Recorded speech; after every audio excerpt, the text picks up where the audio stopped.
Hi, welcome. I'm Tom, your host, and this is the DROPCAST movie poster podcast. This format is part of the Instagram blog Drop, and you can find us under @DropMakeOfficial. We do reviews, news, and interviews that all have to do with the film business.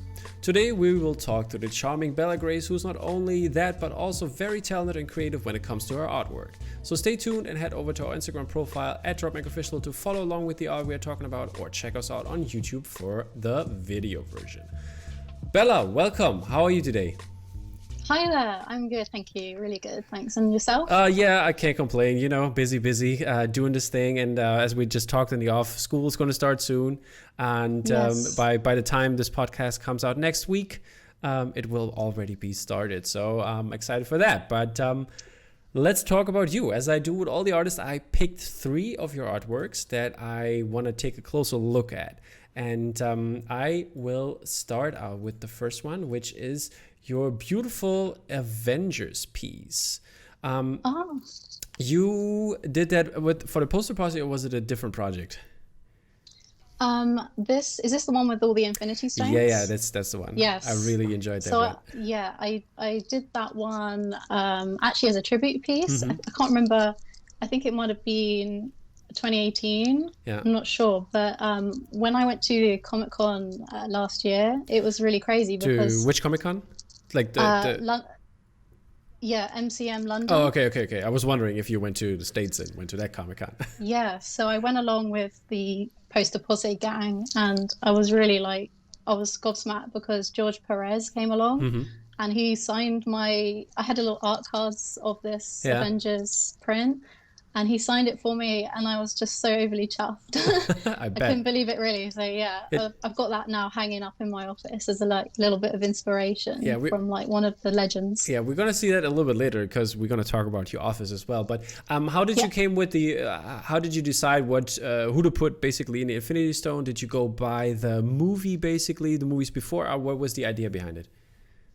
Well, to be honest, I was kind of trying to choose more based on color. So I put Hulk in the green and Spider-Man in the red. So it wasn't really to do with the movies. I was trying to balance it out so that there was an equal amount in each Infinity Stone. But I just thought it was, in terms of the movie, obviously, it's all to do with, I think Thanos is obviously trying to balance the universe. So I thought it would be really cool to maybe balance the Infinity Stones. Oh, okay. And so that's the kind of concept behind it. But yeah, in terms of the color, it was purely just based on what characters I felt worked best. Did you put stones on your desk to get the concept right, like the balancing? No, actually, I do have a lot of stones in my garden, but I photographed a couple of them, and then I just use that for reference. So. Okay. But I think rocks are quite organic, so I think you can kind of draw them from memory, and so yeah, it wasn't. But that would have been interesting. Yeah, I was talking about the angle of it all. You know, if you get the angle right, because I was wondering, because you have this Dutch angle on the surface, and then to balance them out, you know, get them all right. Tipping. Yeah, exactly. Yeah, I know. I think I probably wouldn't have made it yet if I'd have tried to balance them all. So yeah, is there this? Isn't it like a meditation practice, putting the stones on top? You know what I'm talking about? Yeah, but it's flat stones, I think so. Yeah, I've seen there's some kind of photography art where they can create these arches and really beautiful. Actually, speaking of balancing stones, on the Isle of Wight during lockdown, it was really crazy because all the locals started balancing these stones on the beach. And then every day there was a new selection of balancing stones until there was this really long line of balancing rocks. It was crazy. It's a way of the community coming together. So yeah, it's funny how you say that. Yeah, it's full circle. Yeah. Okay. I think that's one of my favorite pieces you've done. So thank you for that. I really enjoyed that one. I haven't seen it before. Before I was looking into your art and not with the poster posse yet. So it was only. I think it was an early one. Yeah, but I really like it. It's a really cool concept. Cool. Thank you. The second one is going to be Carnivalrow. Oh yeah. So that was actually a submission for a talent house competition for Amazon Prime. So I obviously wanted to apply myself and think, how can I do this in a more minimalistic style without giving away too much time, because it is competition based. And I think that by watching the series, it has this kind of brand identity of being quite dark, and with obviously like the period it has had, like candles, and I was trying to like put that into the poster. So I thought, well, why not have her as the light? And I think there was like a something in I think the trailer where it was like, I am the light. I can't remember exactly, but it just gave me the idea, like quickly, like, oh, I could make her the flame, and she could be like part of that. Yeah, and she's like very elf-like in that regard, yes. Like, or fairy-like, and like, yeah, isn't it like the reference when you put out a candle, a fairy dies? Exactly. So yeah, that's what you were going for, right? Or yeah, and then obviously in the background you can see I can't remember the character's name, but Orlando Bloom's character, his hats. I won't obviously spoil anything for anyone, but I quite liked that, having them together with obviously the wings, and so I won't say too much more on that one. But did you watch the series before, or did you just watch the trailers? I watched a couple of episodes. And I just wanted to get a feel for the colors, that kind of like, it's like a greeny, dirty blue, because I really love to do like dark shadows, bluey cold tones with like warm highlights, and I like to try and keep the color palette quite minimal, and then that way that the idea or the concept can really shine through. Okay. How did you like the show itself? I mean, I did finish it. I did enjoy it. But I think maybe I rushed it too much. And I was working at the same time, so I wasn't. But I mean, I did enjoy it. Yeah, but I don't know, like. It was okay. It was okay. Sorry, it was a really bad review. It's fine. It's totally fine. I thought it was okay as well, but I mean, that sums it up pretty good. Yeah. Okay, and the third one I wanted to talk about is your Coco piece. I really like this one. Coco. I mean, Coco is such a great movie. And how did you come up with the idea? I mean, the skull was, I think, very fitting in that regard.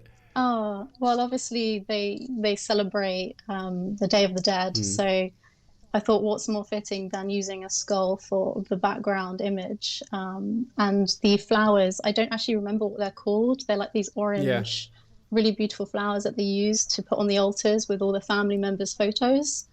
And by watching the film, I was trying to piece together like the characters and maybe like a scene or something to create that composition.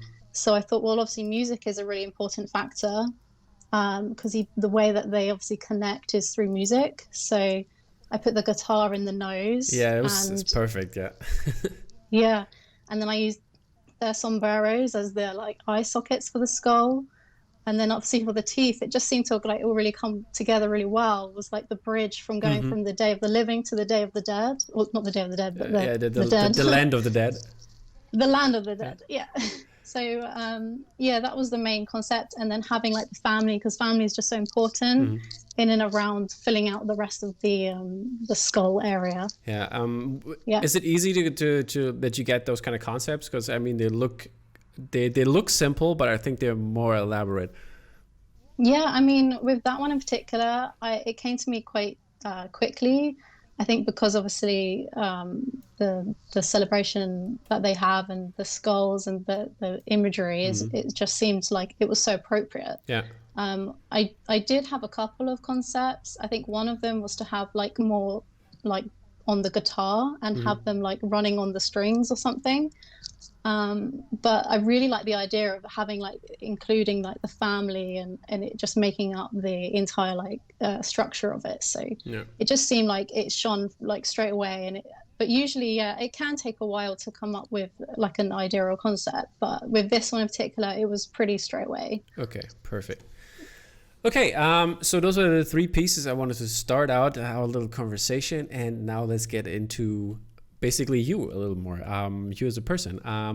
First question, I didn't put it down before, but what would you be if you wouldn't be a graphic designer, illustrator? Oh, well, That's funny. That's a really hard one because I've always been really into art. Like art has always been my one thing that I've just been really like into.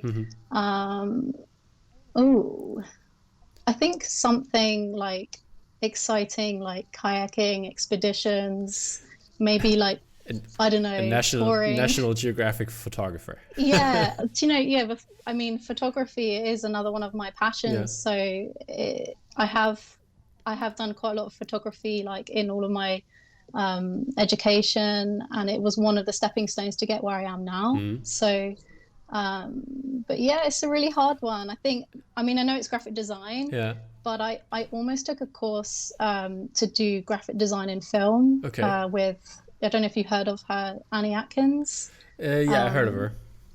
Yeah, so she's done some amazing, she's done lots of stuff. But mainly I think the one that caught my eye was for the Grand Budapest Hotel and also the Mina Lima, which is like a duo, and they have done like all the Harry Potter franchise. Yeah, so I was really interested in that. But then I kind of was so comfortable living on the Isle of Wight, and I thought, I don't know if I can go to London and work because you have to start at the bottom of the pile and work your way up and be like an art department assistant. And of course. But yeah, so it just, yeah, I don't know. Okay, fine. Yeah. Maybe something else comes to mind. I don't know if you want to be a baker or something like that. I don't know. But I don't know what. I forgot. I think Matt Ferguson. He said. I think it was like he because he was like for a long time he worked at a record store. So maybe he just mentioned that. Yeah, that I would have taken that. So that was kind of funny. Aww. But yeah, so how did you start out? Like, was it university, apprenticeship? How did you learn your trade? Well, it's for me personally, I feel like everything that I've done has all come to this point. It's not been one particular course. It's just been like an evolving of different skills and all coming to one. So obviously I've always done art during school, and then I did photography at my A levels, and then after school I decided to go to university, and I studied digital film and screen arts, so it was more video-based work. And with this I did a lot of music videos, and whilst it was obviously, you know, really educational and learning more about where my passion is with movies, I was obviously learning about like cinematography, directing, editing, producing. I pulled up some of the images you gave me. I pulled this up with the piano. Are you in the back there? Is that you or? Yeah, that's me. So that's a music video shoot. I think it was actually quite local to where I used to live in Eastbourne. So where did you study? Did you mention it or just didn't hear it? So that was in Farnham, which is University for the Creative Arts. It's sort of near Guildford. But the band that we shot, I think it's Azalea, they are based in Eastbourne, which is my hometown where I used to live. So we did a few music videos at university, and it was really good fun, but I didn't really know where I was going with it, or like my purpose for it. So obviously when you leave uni, you kind of relocate and you try and work out, you've got to get a job. So I had a lot of, sorry, go on. Yeah, what was your part in shooting the music video? Did you do camera? Did you just do the story boards, or what did you do? Well, to be honest, it was pretty much solo work, but there were teamwork as well, depending on what year. I think that one was in the second year. That particular music video was a solo project, but so I would have done like from, you know, A to Z of all the work. But the thing that I really enjoyed the most was the cinematography, just using the camera and then taking that and then, you know, editing it and color correcting and things like this. So so you're probably also a big fan of Roger Deakins. Yes. did you listen to his podcast yet? Oh no, I haven't actually. But check that out. I think you would love that one if you are really into that. I really enjoy Roger Deakins as well, and I listened to a bunch of them, and they are so interesting. And I think he came 2 or 3 weeks ago. He came out with Denis Villeneuve and they were cool. talking about Dune and their work before together, and it's like really, really great stuff. You really, really enjoy listening to that one. I will. Are you looking forward to June? Of course. Who isn't? Come on, who isn't? Yeah, no, I know. I mean, attached with him, even if you don't like Dune, like based off the older movies, like looking at Denis Villeneuve's work and the actors that are attached and the beautiful images beforehand, this can't go wrong. Oh. Yeah. I've also pulled up your graduation photo. How long ago was that? 2014, so 6 years. Okay. Are you happy that you graduated, or do you want to go back at some point? I loved university. I think that I don't regret the course, because obviously the course I took isn't really too relative to what I do today. I mean, if I went back, I'd probably do maybe an illustrative course, but I think a lot of it is just transferable skills. I did a lot of learning behind university, like outside of it. I bought my first bamboo tablet, I think, in the third year. And in the third year, I did an animation. So with my bamboo tablet, I was practicing, and I made for my final year project, I drew a poster for it, which I didn't really want to share, but yeah, so I drew a digital poster for it, and I think I enjoyed illustrating that poster more than my video project for the third final year. So that kind of showed me that that is something I really wanted to pursue. So yeah, that kind of led me into doing a lot of personal work on the computer. Okay, that's cool. Yeah. Alrighty, and what were your first projects that you started out with? You just mentioned the poster you did, but you didn't give me that, did you? No, I didn't. On purpose. Man. Okay. Yeah. But you gave me some other first attempts. Which one you want to talk about first? So obviously, when you think of like movie posters, when you're outside of that industry, you would instantly think like DVD covers and the marketing materials. So I think I started with, and at the time I just watched Lion, which is a really touching movie. Which one was that again? It's the one with Dev Patel. Yeah, I know, but what was the story again? Dev Patel and Rooney Mara, isn't? Yeah, he gets like lost. He's very young, and he gets lost, and he falls asleep on a train, and he's like thousand miles away, and he loses. He doesn't know where he is, and it's just his journey. He gets adopted, and it sounds a lot like journey. Life of Pi. Yeah, I mean, I think it is based on a true story. So that's I think what's so touching about it. Yeah, and isn't that the same movie? I don't know, because maybe I'm mixing it up, but wasn't it? No, it wasn't. No. Now I remember. I mix it up. My bad. I mix it up with Life of Pi. Yeah. Now I mix it up. Yeah, I remember Lion, of course. Yeah, it was like a very at the ending. It was like very emotional, and a lot of crying was going on at the cinema. I remember that, but yeah. Yeah. So with that one in particular, I think I wanted to. It was a bit more of a key art poster, so it's more like photo manipulation. Yeah. And I think the opening scenes of it is he's as a little boy in the beginning, before he's lost. He's found in this like really big, like dirty field, and there's all these yellow butterflies, and it just like is so pure and innocent. And I feel like that's just like the calm before the like really unfair journey that he's about to like take. So I just wanted to capture that, but also put the train tracks in the background to like show that his journey is about to come. Yeah. So yeah, that was my first attempt at sort of a poster. But the other first attempt was, I think, Stranger Things. Yeah. Was it in the Stranger Things art book from Print and Blood as well, or? Yeah, no, I didn't get on that train. Okay. I didn't actually know about it, so I didn't. I think it was very early days for me. I think this was 2018, or it could have been. Yeah, I think it was December time, and I really enjoy Stranger Things. And I thought, well, I'm going to pick something that I would really love to get a job, like an official job for. At the time, again, I felt I wasn't really thinking about concept per se. So I did a bit of the floaty head scenario, which I kind of avoid now. But it was more about like just trying out different techniques and seeing how like colors work and how I want to work with like using darks to lights. How long? Yeah, so How long did it take you to like get like you probably see it, probably I mean you made another version of the Stranger Things one, but how was it like? Were you very perfectionist ish?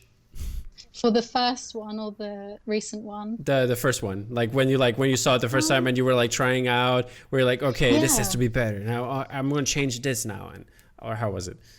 Yeah, I think at the beginning, I definitely, with everything, I've always spent so much more time on everything. It's just trying to get used to how to draw it and like what was working and what's not working, and then redoing certain areas. But I just feel like I didn't render it very well. But you know, I look back at it and I think it's fine. Like it is what it is, and it's good to not ever delete these things because it shows you where you've like come from, and then you can compare it to like where you are now and like compared to the which is the new one.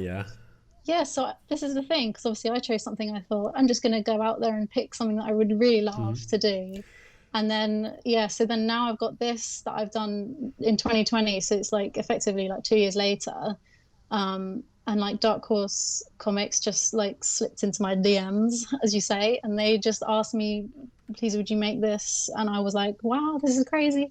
Yeah, for sure. And it, you know, I spent probably the same amount of time on each of them. And it was plain sailing with them. Like the concept, they were blown away straight away. I think I just gave them 2 ideas, and obviously there was this one which was the strongest one. And it was very easy. Like I just had to render it in a better way. And the colors, I really love this sort of like dark. Yeah, you kept it basically the same kind of colors in that regard. Yeah, it's kind of got that retro vibe about it. And I wanted it. It's Into the Fire is the comic series I think they've got at the moment that they're advertising. So I wanted it to have that kind of like cold, dark sense, but also that fiery. But I really want it to be like a neon noir sort of style. So yeah, I just went for that. And I haven't actually seen like anyone do like a scene in the blindfold, so it's almost like her perspective. 11. So, and it's very saturated at the moment as well with Stranger Things art. So that was very challenging coming up with something that is, I think, not done before. I think that is a challenge that most artists have as well. Yeah, I really like this one. I mean, you also have like this kind of upside down feeling, like the real world and the upside down, and that I think it fits perfectly together. And contrasting that it is something that you could interpret as what you see and something what is in your head, and this kind of interpretation of the whole piece is very, very, very good art. Oh, thank you very much. You're welcome. So speaking of movies and TV shows, what is the last you've seen, like in terms of movies or TV shows? What are you watching right now, maybe even? Yeah, so at the moment I'm watching Dark off of Netflix, and I'm really interested. Like it's such an interesting plot with lots of twists and turns, and I feel like it's just tied together really well. Do you watch it in German with subtitles? Well, I didn't really realize, but it's automatically set to no subtitles, so I'm really sorry. But yeah, I heard it so. Everybody said it's so bad in the dubbed English version. Yeah, I mean, it probably is. But I mean, if you're fine with it, it's totally okay. I just heard that what people are saying. I tell you what, for you, I'm gonna watch it again with subtitles. I promise. At least try one episode. Yeah, no, I will. I mean, it is really hard to see it. The miming, it doesn't obviously like sync up properly. So I'm ashamed. It's totally fine. I will switch it. Okay. But it's keep going.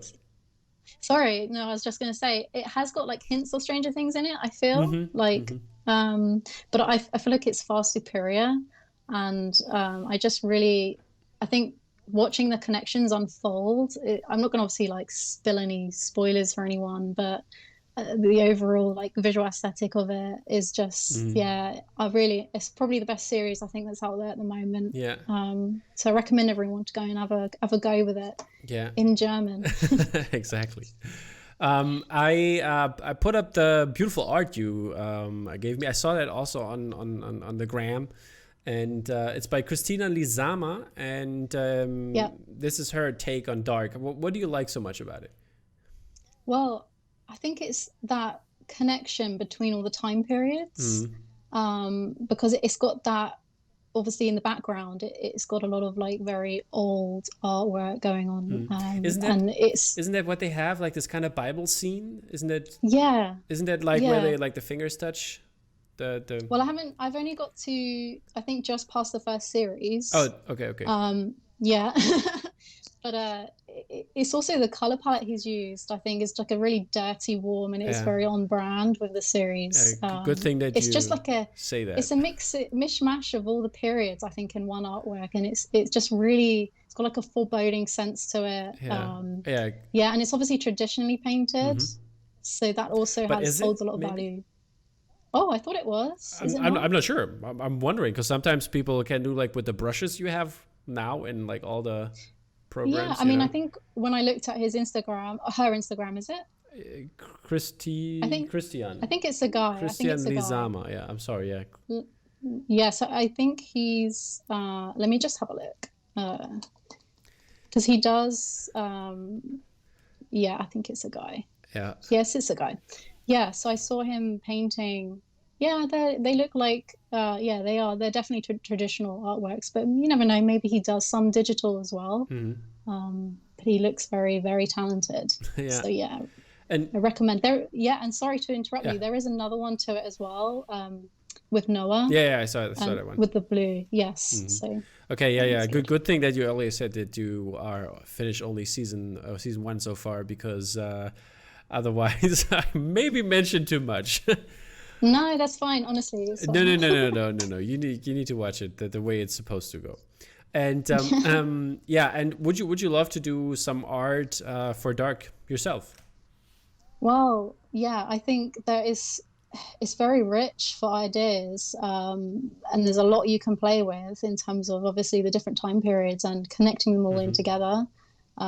So yeah, I think that's definitely on the table. But excuse me. What I would love to see is that somebody is doing like an infographic piece where you have all the characters and the time where they're from underneath it. Oh, that's really interesting. Yeah. I guess that would have to be revealed once it's been out for a while, so it doesn't give any spoilers away.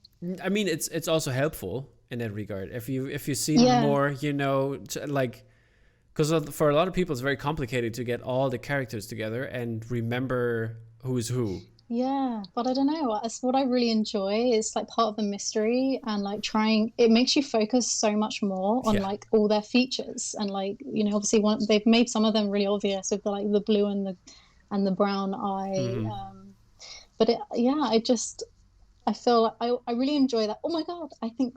So-and-so is so-and-so. And I'm enjoying that. So I feel like if you have like an instruction, I don't know, take away from that suspense.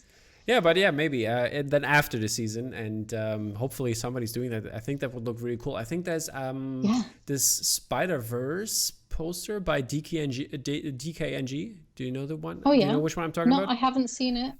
But I know it has the like artist. a orange, the regular is orange background and like a white frame around it, and it has like all like the different Spider-Man on there. Like, wow, I can't believe I haven't seen it yet. I'm gonna look really for this cool. afterwards. I have. I'm. That's like was one of my first pieces I ever had, and I lately sold it. I'm really sad about it because I didn't put it up anymore because it's not fitting to like all the rest. So I kind of sold it, and but it has a good home. Shout out to Vittorio. He bought it from Britain, and so thank you. I think I bought a print off of Vittorio. You did? Vittorio Kanza? I think Kanza is his name, or Kanza, I think it was. I think so. I think I got Andy Fairhurst's Harry Potter print off of him. Oh, okay. Yeah, I'm pretty sure it is him. Yeah. Okay, yeah. Shout out to Vittorio. Yeah. See, connection right there. Yeah, I know, because I think I just put on Instagram like how much I feel I missed out on that print, and then Mm. he just messaged me and says, "I have a spare. Like, if you want to buy it for me," I was like, "Yes, All I right, yeah. will." Yeah, he's a really big Spider-Man fan. That's why he got it. Yeah, I think that is definitely him then. Yeah, because I saw him at the Comic-Con as well, and Oh, he was okay. wearing Spider-Man Yeah. That's probably Spider-Man him. gear. Yeah. It is, yeah, it's gotta be. Alrighty, perfect. Yeah, so he got a shout out. He's listening always. I know that he All listens right. to the show, so he will definitely hear that. Ah. Alrighty. So what kind of movie are you looking forward to? Are you looking forward to Tenet? Since it's Yes, obviously. I think everyone is looking forward to yeah, Tenet. how is And it now in Britain? Are they because like in Germany they set a date now. It's going to be the 26th of August.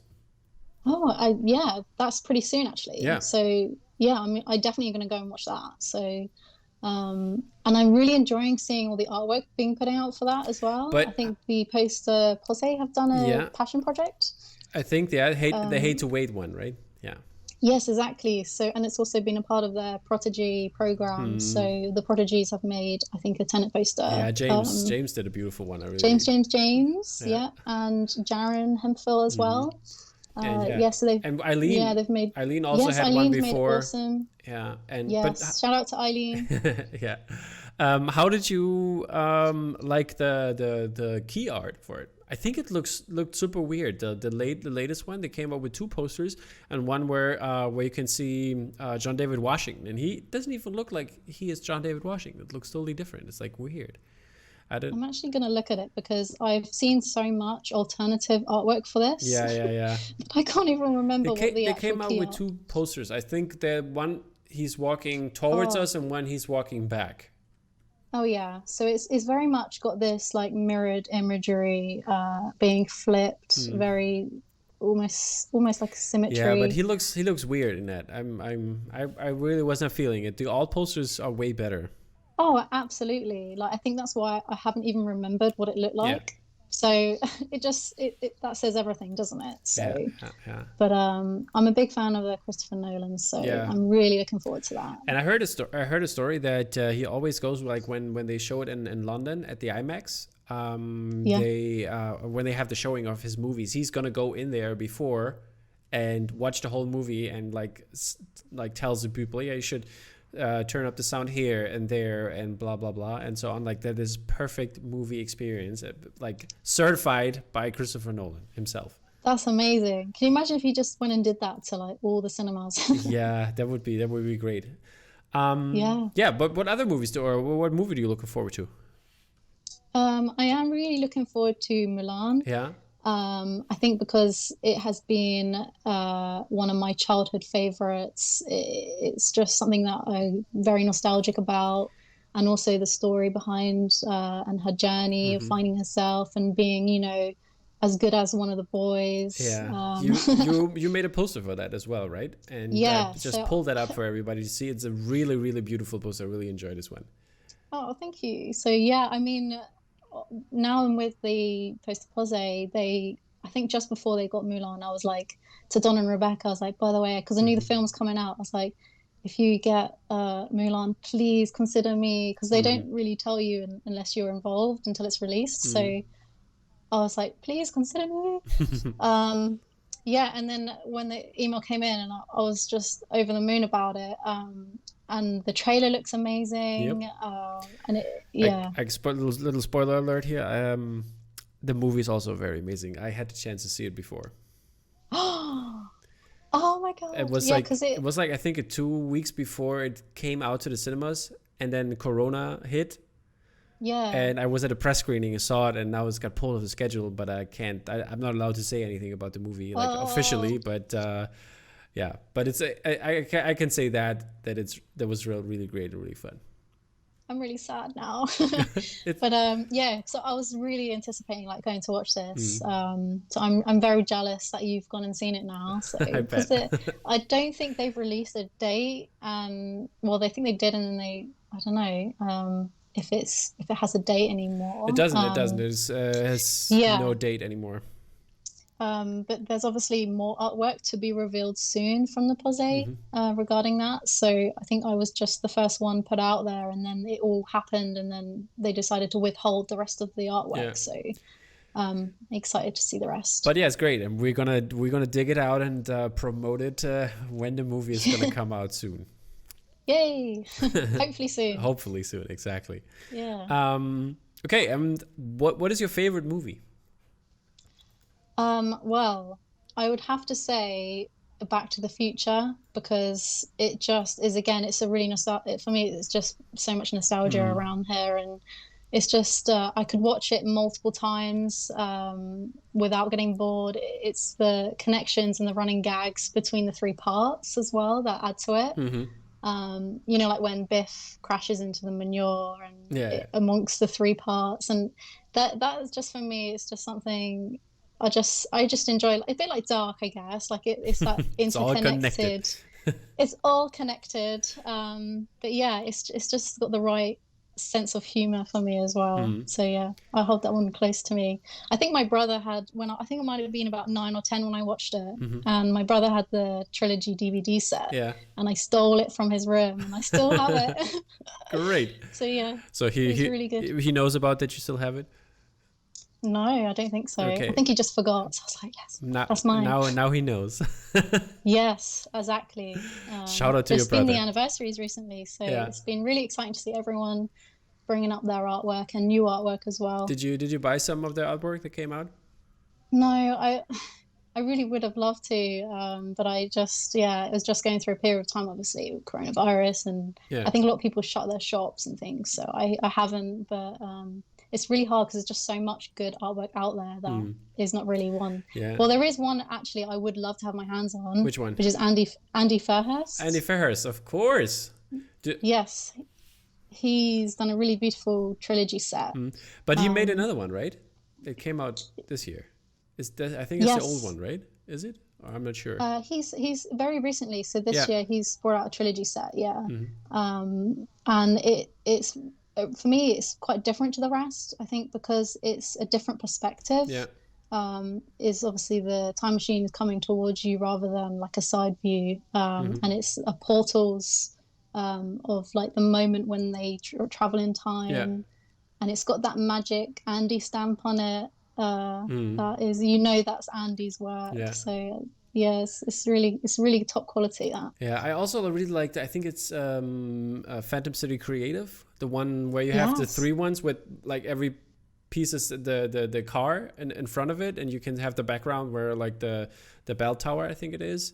And yes. You know which one I'm talking about, right? Yeah. And like the car is like different in every like in every it's like poster. The modifications. Yeah. You can see the time which the car is in, basically. So.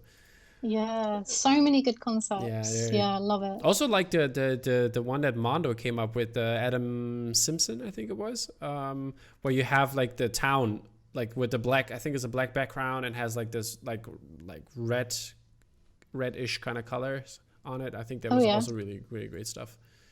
Yeah, I think because there's the anniversaries. There's obviously going to be a lot of the old and new artwork cropping up. Because I think the 30th and the 35th. So it's crazy because obviously when I watched it when I was young, I was thinking, oh, this is out now. But obviously when you grow up, you're like, oh my gosh, this is an old film. So it's older than me. Yeah, it is. It is older than me as well, I think. When it came out, 85? Yeah. I'm 86, so it's a little bit older. Yeah. Okay, speaking of posters and beautiful art, what are your 3 favorite posters right now? Oh, well, I think for me, I've always been a really big fan of Killian Eng.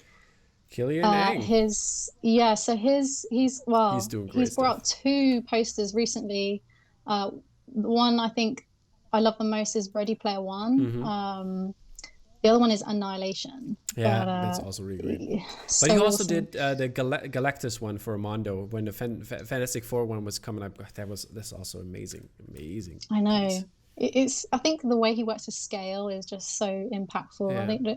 I don't think many artists really quite look like him. Yeah, the Ready Player One reminds me a lot of Ise Inafada. I think she is from Thailand, I think. She did like the Life Aquatic, and she did the Star Wars one for Bottleneck lately. that came out. Oh, right. Yeah, yeah. And the Ready Player One by Killian Ang here reminds me a lot of her work, because she does also this big pieces with a lot of information in it. Yeah, I mean, this particular poster is so heavy for content, and it's a really hard thing to do. Like when you're putting a poster and you've got to get in so much, and he's just perfectly composed that. I think the way he's done that is not just through, I think the scenes obviously in each of the borders, but the border itself is like a different kind of more geometric style, but also the color, because all the scenes are very like blue, and then the borders are more warm tones, so like the kind of warmy pinks, and he manages to just perfectly do it without it feeling like it's a mess. So he's a great artist. He is a really great artist. So I think that one is just like a feast for the eyes and for pop culture fans as well. And I mean, it's basically like the movie, full of all the references and then little nods here and there. And I think that captures the spirit of the movie very well. Yes, exactly. Perfectly said. Thank you.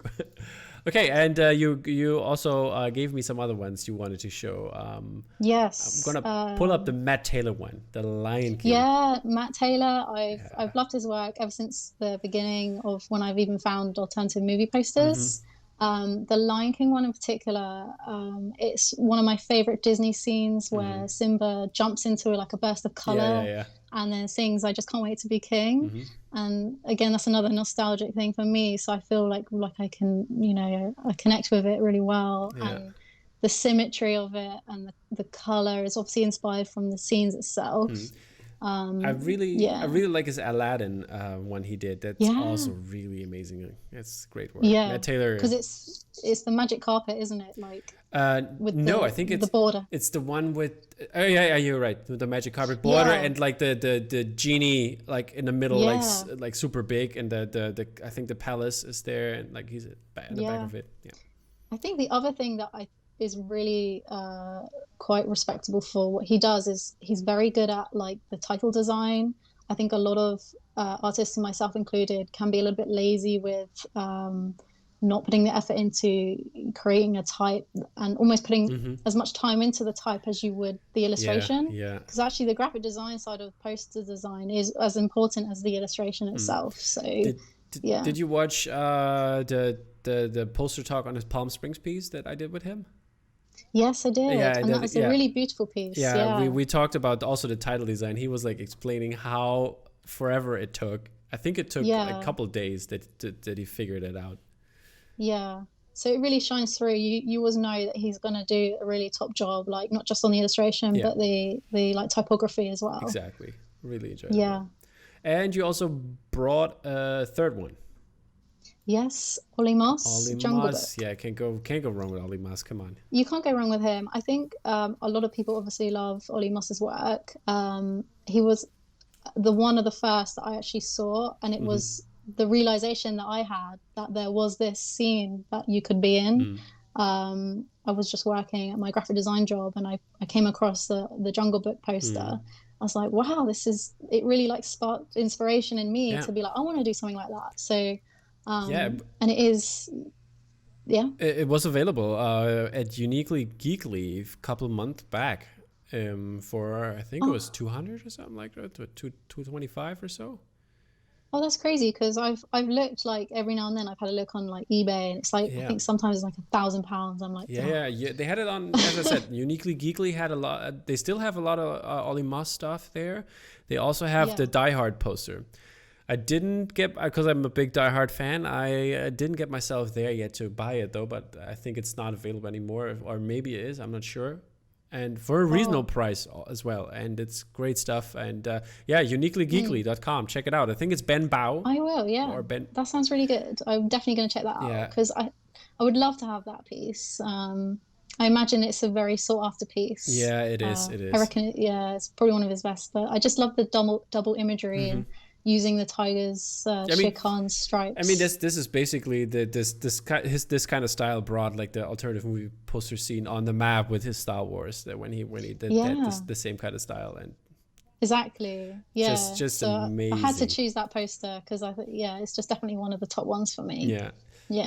Yeah. Speaking of like galleries that put stuff out, what is your opinion on them? Do you want to be in galleries as well? Do you just love their work, or are you just saying, yeah, just let's stick to digital work? Well, I think like everything is good as it's varied. So having a little bit of everything is something that I think most artists would like. And personally, I think galleries is a really nice thing to be involved with. There's nothing quite like holding your artwork in your hands. And also seeing people buying your artwork is very rewarding. So I think it's a really great way as well for artists to be able to connect with, these big franchises, and get these jobs that they might necessarily not be able to without. So it also brings together artists, I feel, like in galleries. So yeah, I definitely think it's a really fantastic way to get about. Okay. Yes, it's good. Which gallery do you have like good feeling about? Which one would you work with? I think Bottleneck Gallery. I really enjoy seeing all their releases. I've got their like MailChimp newsletter coming through, so I really love having that in my inbox. But also Vice Press is also quite a new one. Yeah. I'm really enjoying seeing those as well. They kind of link up, don't they? So they do like they have co-releases. co-releases, a lot. Yes, but obviously there's all the other ones like Grey Matter Art, and Mondo is a big one. Probably too big for me. There's nothing too big. Come on, don't be shy. Well, yeah, but I think maybe Bottleneck. I'd like to work with Bottleneck or Vice Press, and Zavvi Gallery as well, they are also really nice. I've actually managed to work with them. I've been given permission to say. Okay. Yes. So when we're talking about Back to the Future, because obviously we're saying how it's my favorite one. Yeah. I was pretty happy to reveal that there will be a screen print available. Okay. Coming up later this year. So that's cool. And an enamel badge bundle. So managed to get my hands on that. So so everyone keep your eyes peeled for the release. It's not been revealed yet. We're gonna cover it. Don't worry. We're gonna cover it on here. Awesome. All right. So we saw a little bit that you collect as well, but what pieces are in your collection?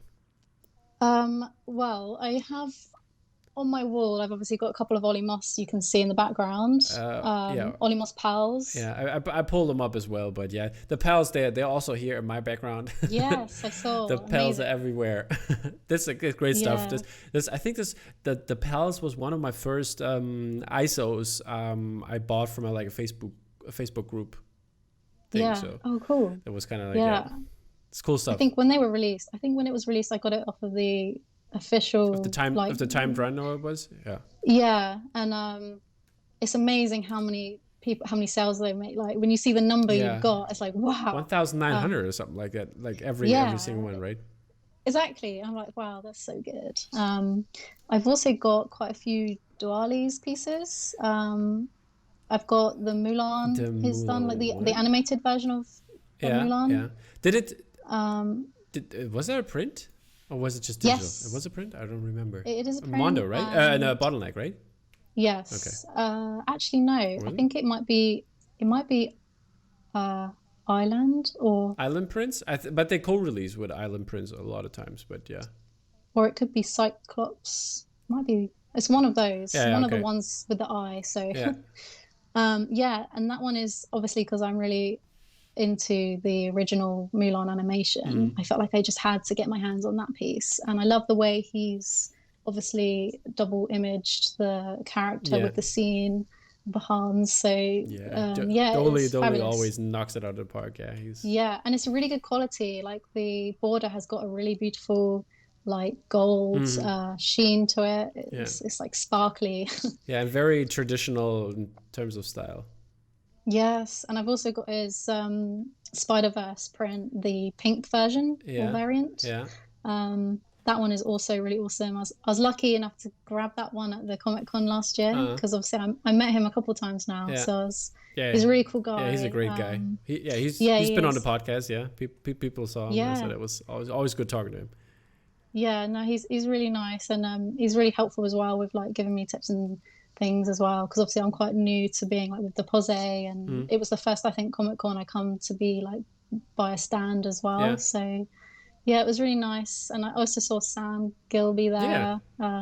Yes, it was really good. Great. Yeah. Something else you want to talk about from your collection? Is there a favorite piece, or did we mention already the favorite piece?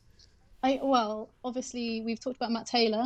Yeah. I have got his Captain Marvel, which is top quality. Yeah. Not just because I obviously love the film, but he's just nailed it. I think it was released before the film came out. Yeah. And I felt like, I don't know if he'd seen any of the film or not, but that moment where she like absorbs the power is like almost, I feel like that is a reflection in the poster. I was like, if he hadn't seen the film, I don't know, like that is pretty good going, you know? So he's just nailed it, the color, everything about it, the typography. I love having it. It's an explosion of color on my wall. Yeah, where did you put it? It's I've not hung it up. Okay. It's just leaning because the room I'm in I've only got like one wall. Oh, okay, yeah. And then the back wall, which is only like, you can see it's just like a portion. Tilted. But so it's just leaning on the side so I can still see it. Because I don't want to have to tube it and not be able to see it. That's why I got the flat file so I can pull it out at least from time to time. Yeah, that's really good. I would like to get a flat file actually. I've got room for it, but maybe I need to collect a few more pieces first. Yeah, or print your own.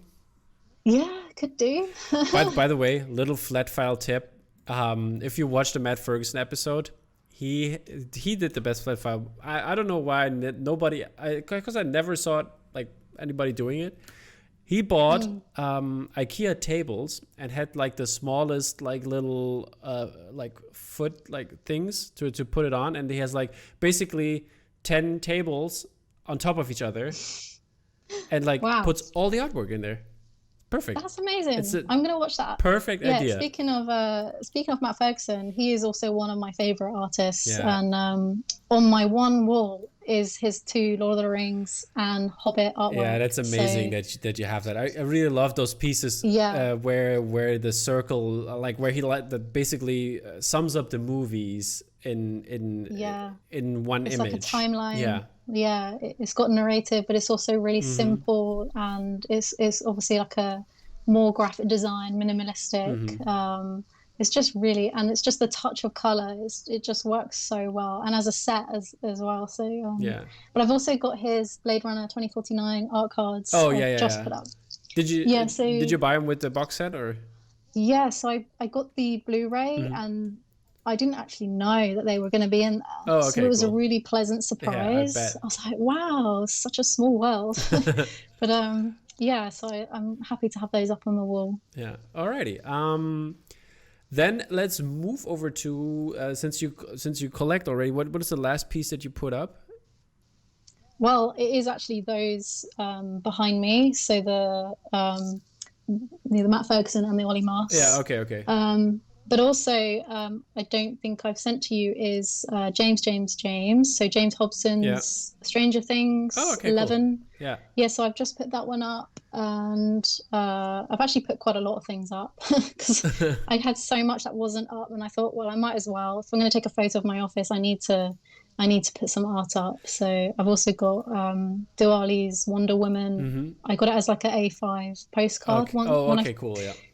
Yeah, when I first met him in a Poster Spy. I probably gonna get one from Rebecca and Don. They have one left over, and they're gonna send it to me. So I just love that piece of his as well. He's so he's really intelligent with the concepts and research. It's on my phone screen. When it's still unlocked, you can see only the vase basically. And when you unlock it, it flips over to where she kicks out the trooper. Oh, wow. So, that's pretty cool. No, that's so cool. Yeah, no, I think my one is because it's just like a small, it's like a mini print. So it's like got a yellow background with Wonder Woman behind her. It hasn't got the vase in it. It's just got her like coming out of the vase. But it's still really, really lovely. But yeah, I've also got Dan Munford's Infinity War Mm-hmm. piece. Because I met him at the Poster Spy end of year review. I think it was the 2019 one because he did an industry talk. Yeah. And so yeah, after that I immediately went onto his store and bought his Infinity War. But I really love his style. I think there's also, you can tell that is the Dan Mumford's artwork. Definitely. Yeah. I have a beautiful Pet Cemetery one, like the older one, like not in the remake. Yeah. I got the Pet Cemetery one. I think it's also glow in the dark. Oh yeah. So I love the glow in the dark posters. Yeah. They're so cool. I think Matt Ferguson does quite a few of those. Yeah. I think which one was the Doctor Strange, I think, is one. It definitely has like a. Okay. Does it not? I'm not sure. I don't remember. Yeah. Oh, well, but if you say so, then I believe you. I believe you. Well, I think that's what I had an impression on it. Well, maybe not, but I will look it up. Sure. So those are the last ones you put up. What does your do you just put it up in your studio there or your office space, or how can, like, where do you put the art?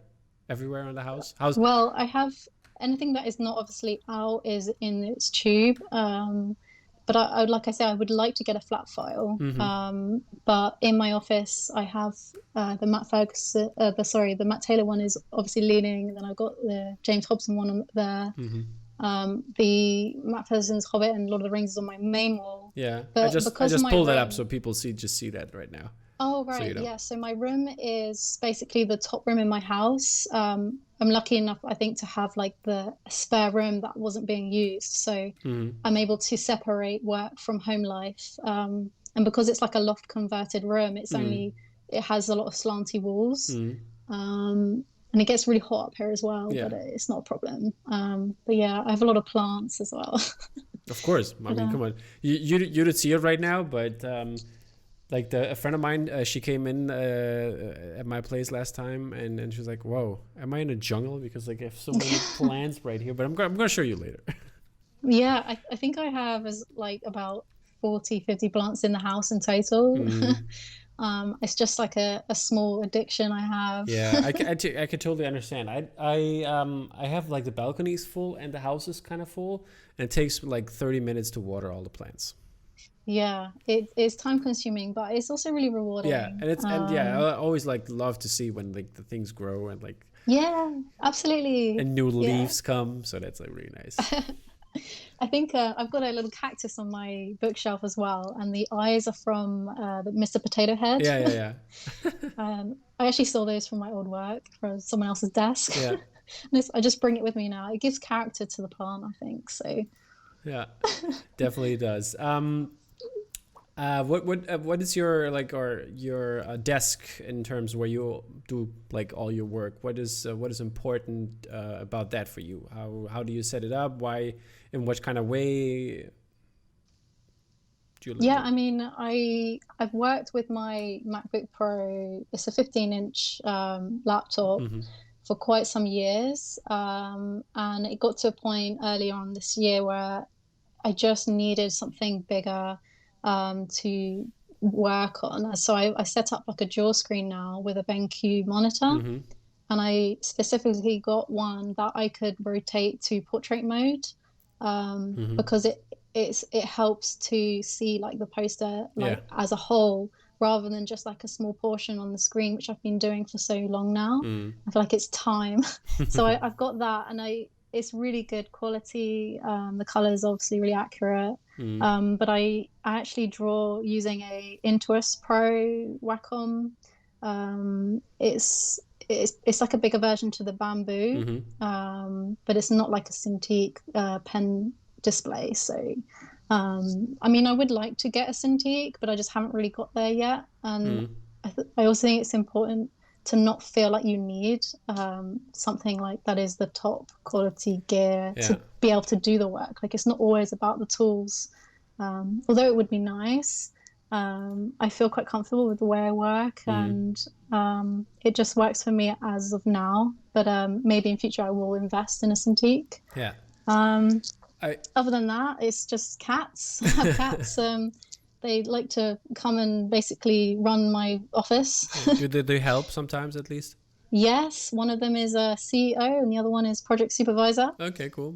But other than that, I've actually shut them away because one of them is particularly annoying, especially when I'm trying to talk. So yes, okay. I love them to bits. I heard from like Matt Ferguson, he switched from the Cintiq and all the tablets.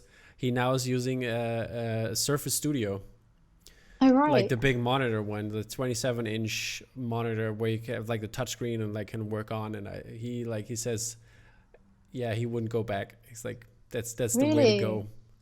That's really interesting. I think it's really important to look around and find out what works for you as well as an artist. I think it's easy to feel like that is the one thing that every artist wants to get and be at. But like you say, Matt Ferguson is one of the top masters for what we do. And if he's found something that really works for him, then that's great, you know? Yeah. And I was like really interested because like I was like dabbling around because I wanted to like get like the idea behind it, how you do all that stuff, especially when it comes to Illustrator and Photoshop, working with them on, because I have a Surface Book laptop, which I use at school. To teach like digitally, and I tried out the pen and how it works when you actually work in those programs, or like an Adobe Fresco, for example, and stuff like that.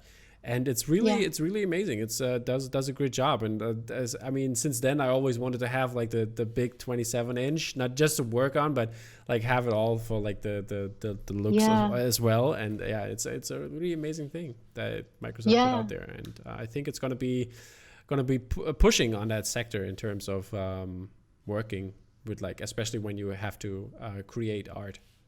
Regard. Yeah, I think it's really good to have something that is just big enough to be able to see the work that you need to see, like as a whole. Because I just couldn't believe as soon as I got the monitor, I was like, how have I not done this like before?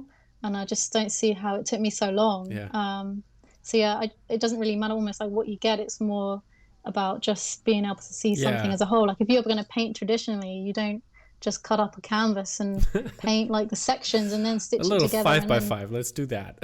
Yeah, exactly. It's like you kind of need to see it as a whole. I think it definitely is going to improve things. Yeah, I have like 3 monitors in front of me right now, so I know the value of display space. And I actually need it. I actually work with that all the time, so it's. And also for artists, like having reference material, if you have to keep on like minimizing and like enlarging different pages, it's really frustrating. You can use one screen for the information and the other screen for the artwork. So it's really handy. Alrighty. Speaking of artwork, what are you working on right now? I mean, you've already mentioned your Back to the Future piece is going to come out later this year. And is there anything else you are allowed to talk about?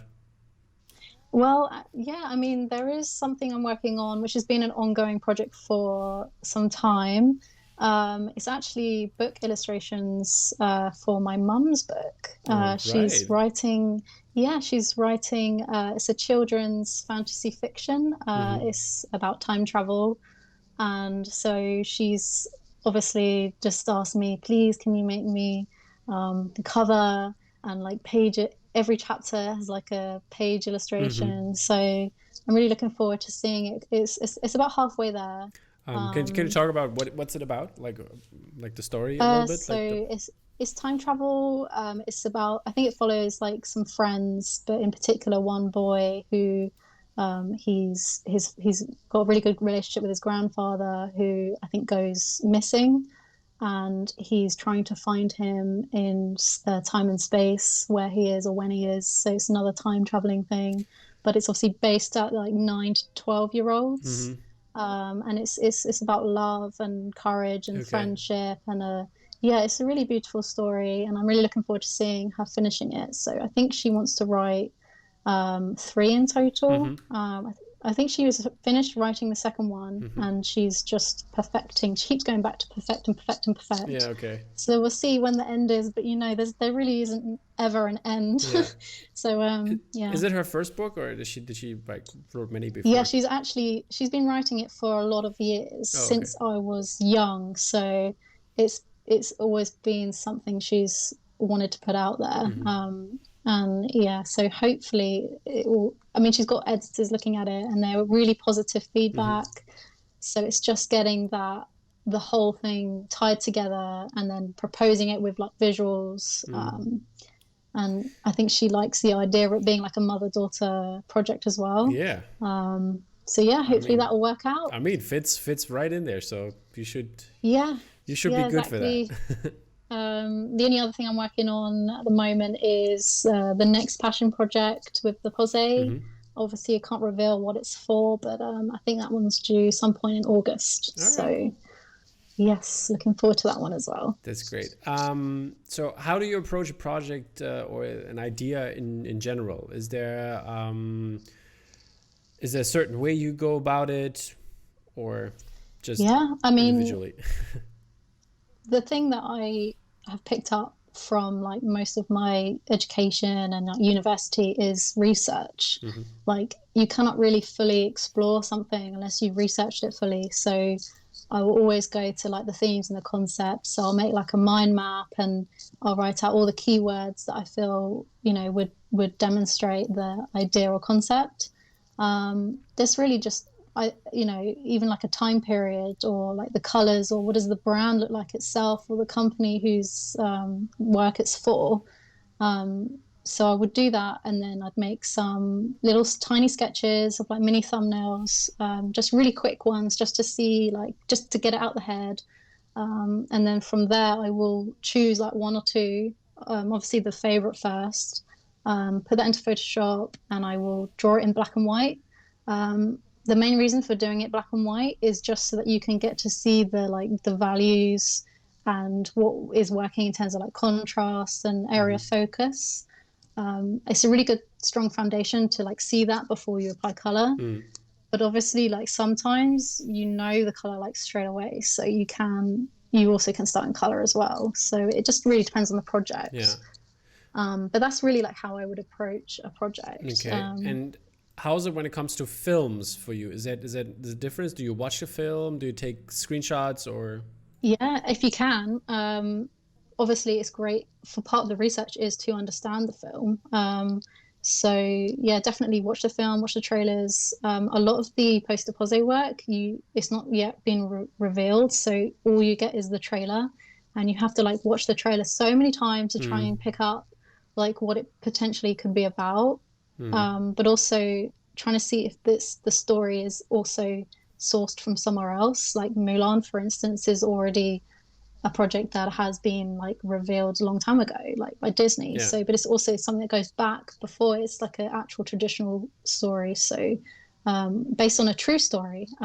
So yeah, it's definitely one that you need to almost really thoroughly research into, whether it is film or book or photography, anything. And how much time do you give yourself for those kind of projects, or is there always like a deadline?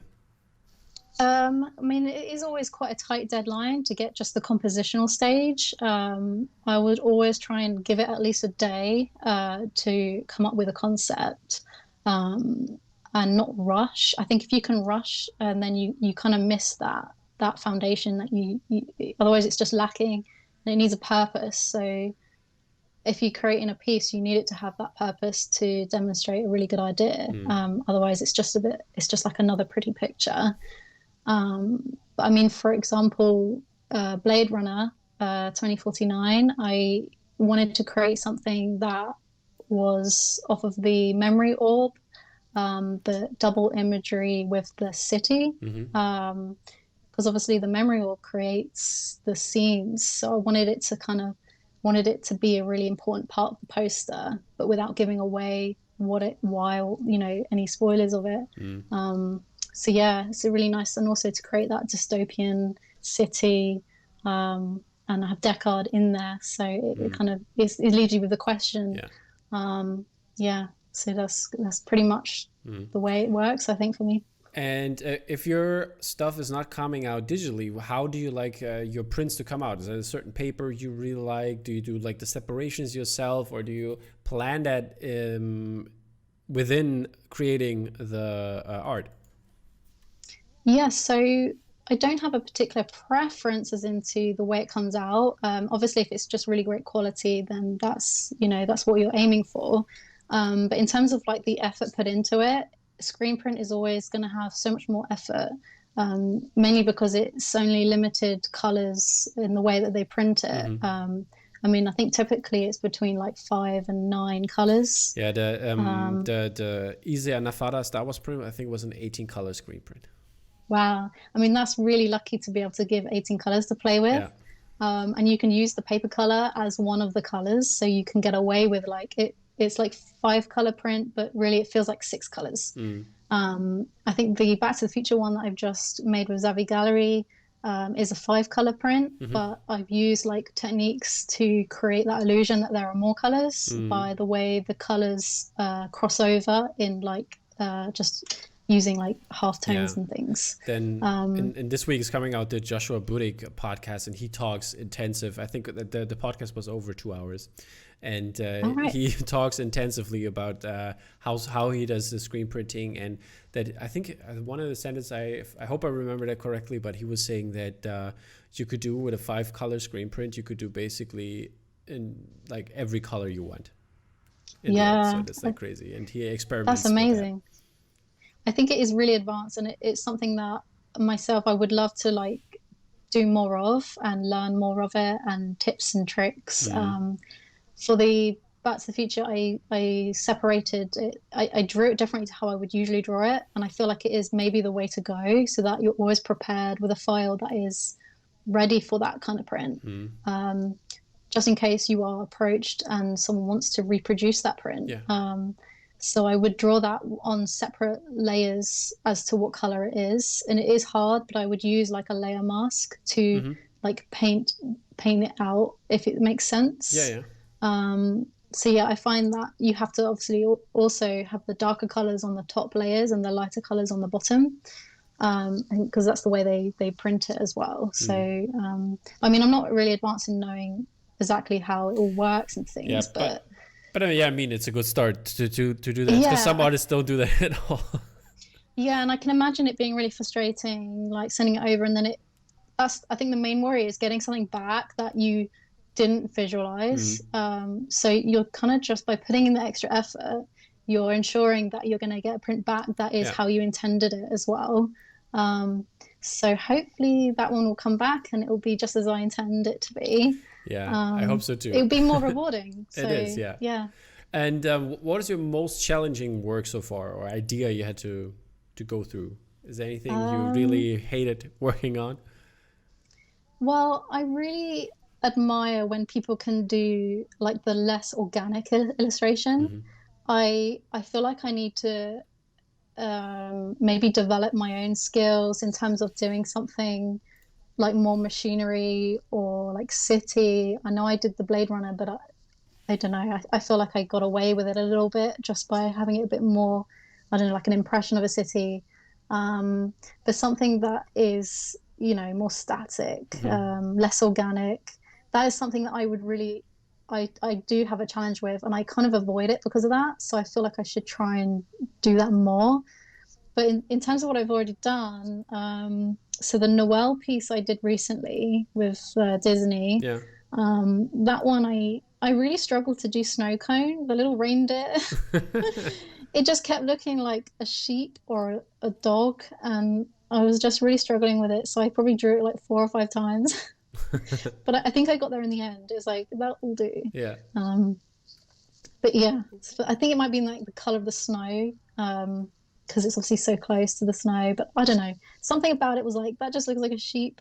But yeah, so it's sometimes it's things that are challenge you don't even realize are going to challenge you, and you just have to tackle it when you can. Yeah. Okay. I think the connection is a little bit off right now. Frozen. Yeah. Hold on. Yeah. I lost you just then. Yeah. I lost you as well. You're back though.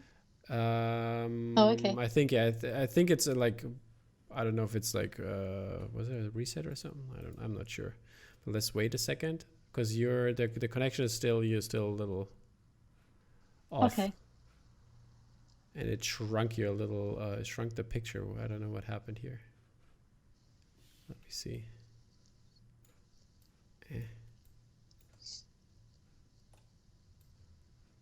What is going on? What did it do here? You're. For me, I think you just froze for a bit and then. Yeah. Oh, now you're getting better. Now you're. Okay, good. What did he do? You're like supersized.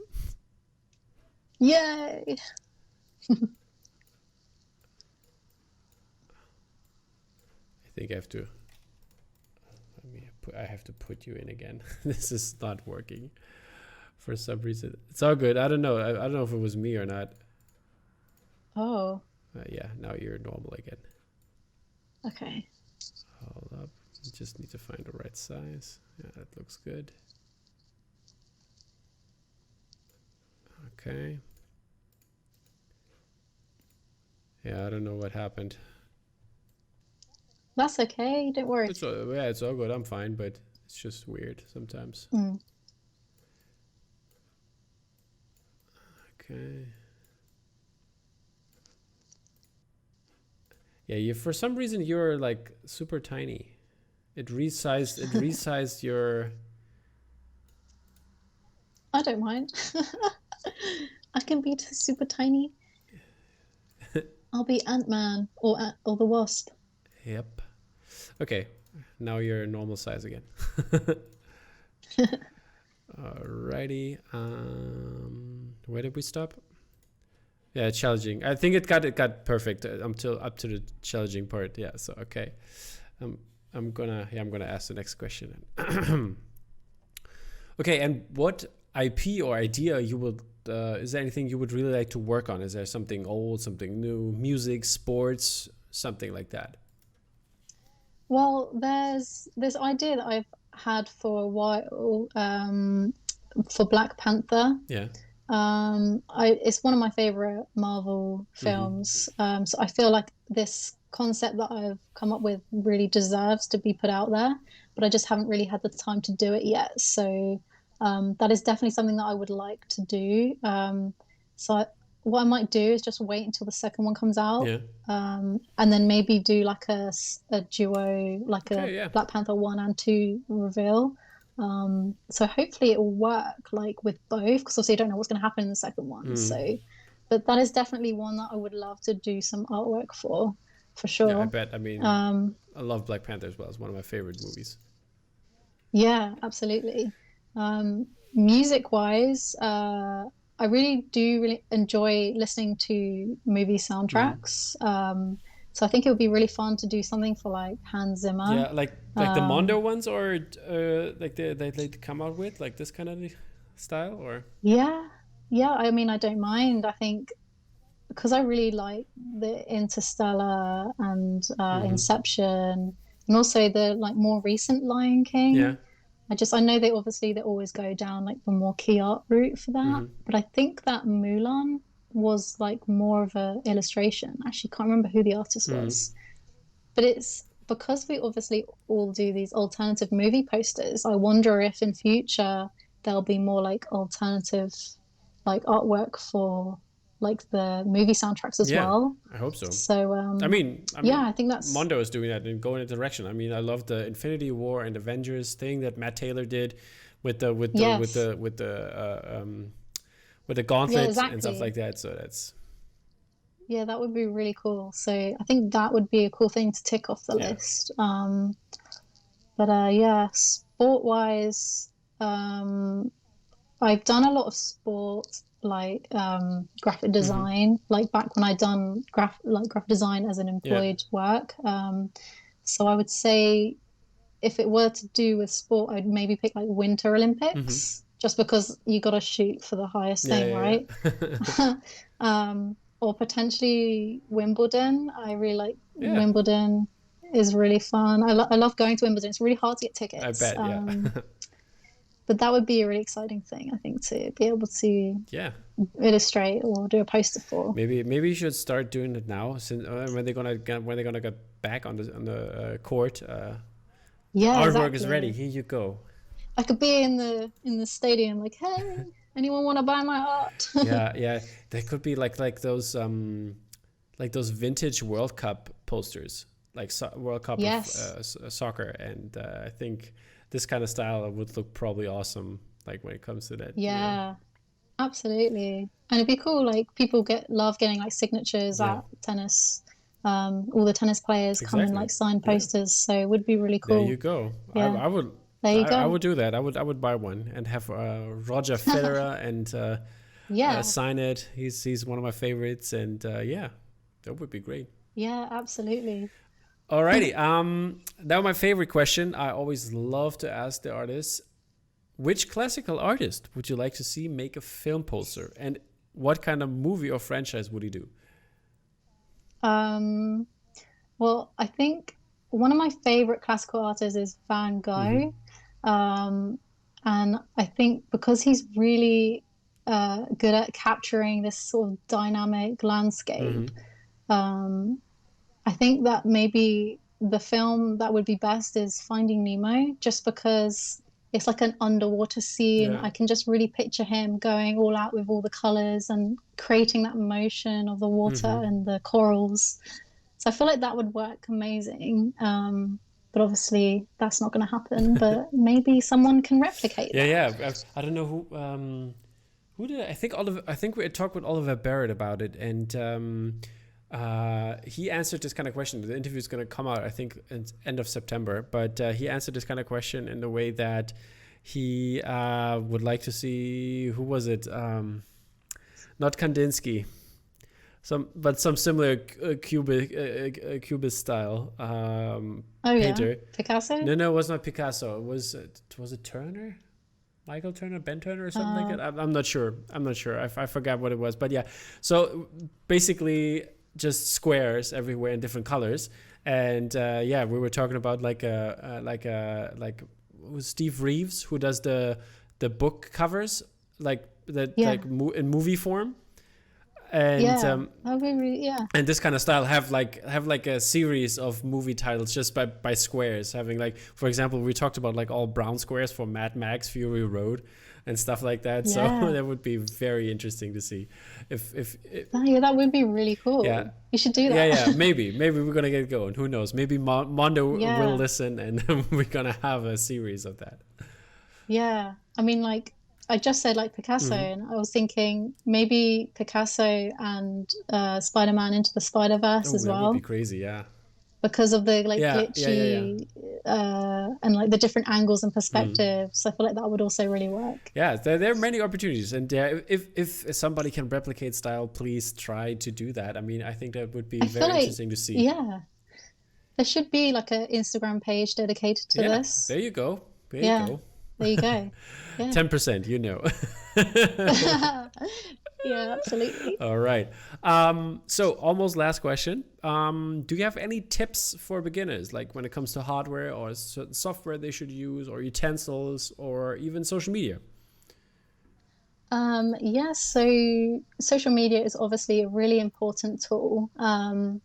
It is, I know it's obviously got parts to it that is difficult because of the algorithms and this and that, and it's hard to feel like you can validate your work. But it's definitely something that you need, but don't focus on it too much. Just try to use it for like portfolio, but it also use it to connect with other artists. I think that's one of the main Hmm. things that has opened my eyes. Is I didn't realize coming into it how much of a community there is.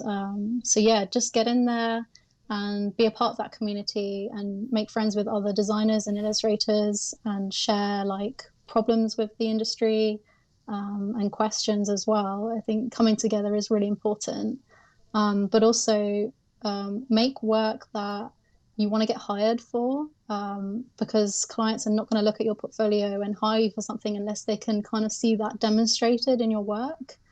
So if it's, something that you want to do more cityscapes, then it's likely that you're going to get that kind of work. Like maybe something like Blade Runner might come along, um, or something more natural, organic, landscape wise. But yeah, it's just try and pick the subjects and the genres of film that you are most passionate about, because the passion like shines through, and it generally will create better work, rather than trying to create what's popular. Try and create something that you are really into as a person, and in the end, it will be something that you feel it completes you and gives you purpose. But the only other thing I will say is to have purpose. So like when you create work, try to give it like the concept, have it, research it properly, and don't just create like unless it's instructed by a studio, the floaty head scenario. Try to really have something that generates thought and is remarkable, for others to see. So yeah, basically be proud of your own work and do it to that fashion. Okay. So thank you again for those tips. I think they're very helpful. And the last thing that is left is, this is the time where you can shout out either some other artists, your family, friends, your mom's book, whatever you want. And in the end, let us know where people can find you. So an artist that I followed for some time, who I really love to see, is Martina, also known as Oregon Pizza. She creates amazing, like, symmetrical portraits with beautiful textures and color. So definitely shout out to her.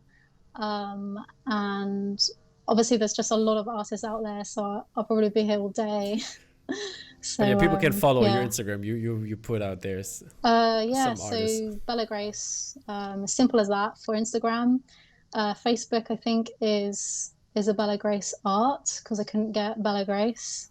And then Twitter is Bella Grace Art. So they're all different, but what can you do? So yeah, and a website as well, bellagrace.co.uk. There it is. Okay, thank you so much, Bella, thanks for having stopping me. by, and thanks to all the listeners and viewers out there. Tune into our next episode, and don't forget to subscribe to this podcast and to our Instagram page at DropMacOfficial. Leave us comments, shout outs, topics, or questions for our next show. Bye, guys.